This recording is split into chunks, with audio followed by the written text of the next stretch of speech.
What's up, guys? Free Nachos here, back again with another Clair Obscur Expedition 33 boss guide video. This time we are taking on the Chromatic Abberration, one of the late game enemies that you encounter.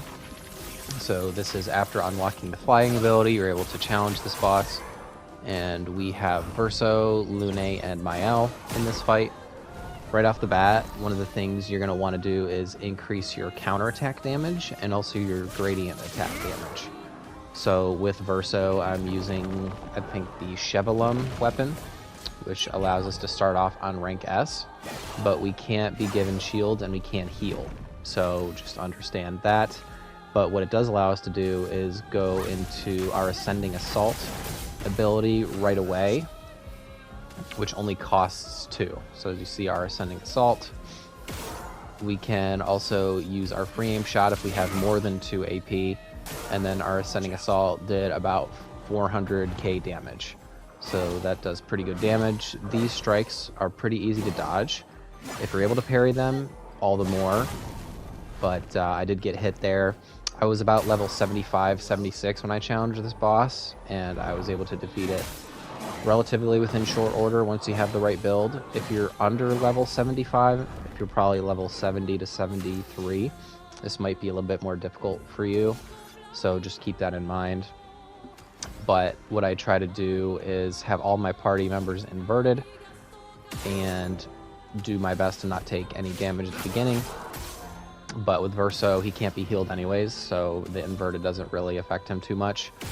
And with Lune, if you can get her to do her Elemental Genesis attack, that's really the one I was trying to search for. So with free aim shot, I'm able to generate a different stain, and then eventually either do my Mayhem attack or my Elemental Genesis attack.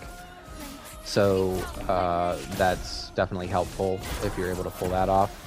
If you have the perk where you can increase your gradient charges, you can get really quick gradient charges, or increase your gradient damage, then that's really going to help you in this fight. Also, if you can buff your jumping counterattack and just buff your counterattack in general, the enemy does do kind of a slow wind-up gradient attack that's pretty easy to parry. We do our Verso light attack here, which does some decent damage. This is the jumping counterattack that's really easy to hit. And then the slow gradient attack, which again is really easy to counter. If you have a character who has really, really high counterattack damage, then you're going to be sitting pretty with this fight. And just, yeah, continue to wear him down. If you do have the Gommage gradient attack, or if you have Skybreak with Lune, that's going to be a really, really good attack to do. Because if you have Lune and you go into the Skybreak attack, you can do immense damage, and then you can go right into an Elemental Genesis like right after that. And again, any perks that buff the amount of gradient charges you get from either critical hits or you know, any other Picto that buffs your gradient attacks, you're going to want to use it. So we are kind of nearing the end of this video. We are able to break the enemy and then finally finish him off. But I do have other boss guides on my channel for this game, so if you do find this guide helpful in any way, I hope you'll leave a like, but I also hope you go to my channel to see other boss guides that I may have for this game. And I'm posting new ones all the time.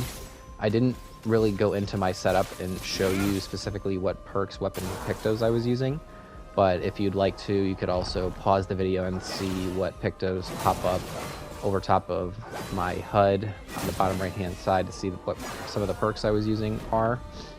But eventually was able to defeat this boss. Felt pretty good. I think I end up defeating him on a counterattack, but again, we go ahead and use our Ascending Assault. You can pretty much stay in rank A or rank S with Verso, and Ascending Assault only costs 2 AP if you're in rank S. So eventually we are able to break him. He's taking burn damage. Not looking good for him. He applies Powerful to himself, but then I believe he performs one of his gradient attacks again, which was an easy counter and kill for us. So anyway, guys, my name is Free Nachos. Thanks as always for watching as we end this Chromatic Aberration boss fight video. Do our jump and counterattack, and you can tell right when he's about to go down, that's when you hit the trigger for the gradient attack button, and we get the counter and finish him off. So anyway guys, my name is Free Nachos. Thanks as always for watching, and I'll see you on the next one. Bye bye.